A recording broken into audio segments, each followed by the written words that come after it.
Қайырлы күн оқушылар, бүгінгі сабағымыз 46-шы сабақ жай есептерді құрама есепке айналдыру. Бізде бірінші жай есептер берілген екен. Осы жай есептерді мына түрде шартын құрдық. Енді осы екі жай есептен біздің мақсатымыз құрама есеп құрастыру. Бірінші есепте көркем еңбек сабағында қыздар 34 ою мен 42 гүлдің суретін салған екен. Яғни барлығын табуымыз керек. Ол үшін бір-біріне қосамыз. Сонда 76 сурет шығады.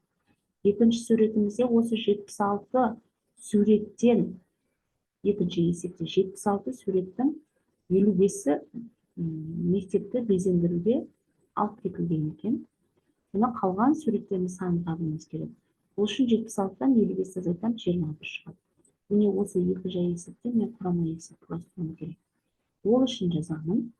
34-ке 42-ні бірінші қосамыз. Сонда 76 шығады. Одан 55-ті азайтамын. 21 шығады. Сонда мінекей екі есебімізден құрама есеп құрастырдық. Келесі екінші есеп. 42 мен 15 қосындысының мәні 39 мен 12 айырмасының мәнінен қаншаға артық дейді. Бірінші екеуін қосып және азайт мәндерін тауып аламыз. Қосындыдан 57, айырмадан 27 шығады. Екеуін бір-бірінен азайтсақ 30-ға тең болады. Сонда 30-ға артық екен. Екінші есепте 60-тен 29 азайтсақ 32, 66-ға 15 қоссақ 81 екен. Екеуін бір-бірінен азайтсақ 49 шығады. Демек 61-ден 29-ға азайтып 66-ға 15 қосып екеуінің мәнінің қаншаға кем екенін тапсақ 81 32-ден 49-ға артық деп айтамыз, немесе 32 81-ден 49-ға кем деп айтамыз. Бесінші есеп жасырын сандарды тапты.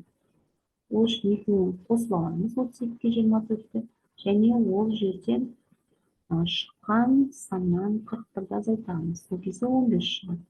Сонда 32 қосылған 24, жұлдызшаның орындағы санымыз 15 екен. Тең 41-ге. Келесі есеп. Бірінші жақшаның ішін орындап аламыз. Содан кейін 57-ге ол санды қосамыз. Сол кезде бізде шыққан санымыз 91 екен. Белгісі санның орнына 91 қоямыз. Міне сонда біздің теңдігіміз дұрыс болып шығады. Үшіншісінде 56-ға бірінші 11-ді қосып аламыз, 67 болады. 75-тен 67-ні азайтсаңыз 8 шығады. Жұлдызшаның орындағы сан 8-ге тең екен.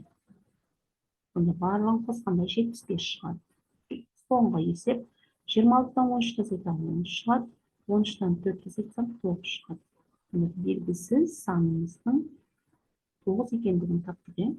26-тан 13 аламыз, 13 болады. 13-тен 9 алсақ 4 шығады екен. Келесі тапсырма. 6-шы есеп. Цифрлық сауаттылық сабағында 8 қыз және 4 ұл компьютерде жұмыс жасады. Соның ішінде жұмысты бітпеген оқушылардың саны 12 екен. Сонда біз жалпы оқушылар саны 8-ге 9 қоссақ 17 екен. 17-тен бітпеген оқушылардың санын тапсақ,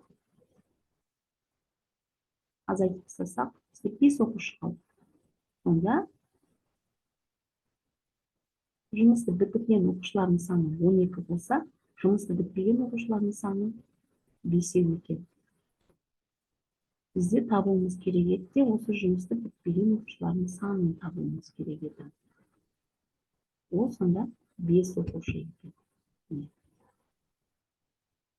Ары қарай 7-ші есеп. Бір сыныптың балалары кинотеатрға билет алу үшін 2-ден кезекте тұрды.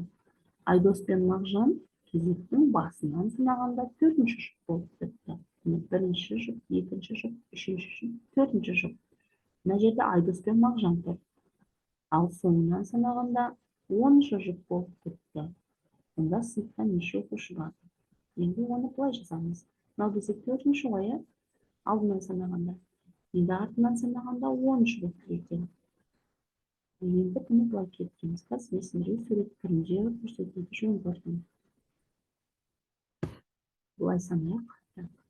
Мынау 10-шы, 9-шы, мынау 8-шы жұп, келесі 7-ші жұп.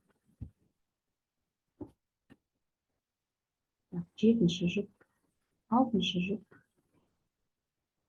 бесінші жұп, төртінші жұп, үшінші жұп, екінші жұп, және бірінші жұп. Соңынан санағанда 10-шы болды ма? Санайық тағы. Соңынан санағанда 1, 2, 3, 4, 5, 6, 7, 8, 9, 10-шы жұп болды. Енді бізден сұрақтар, сонда сыныпта барлығы неше оқушы бар дейді. Санаймыз 1, 2, 3, 4, 5, 6, 7, 8, 9, 10, 11, 12, 13. 13 жұп болды. Барлығы 13 жұп болды. Және бұл қатарда 2 адамнан тұр.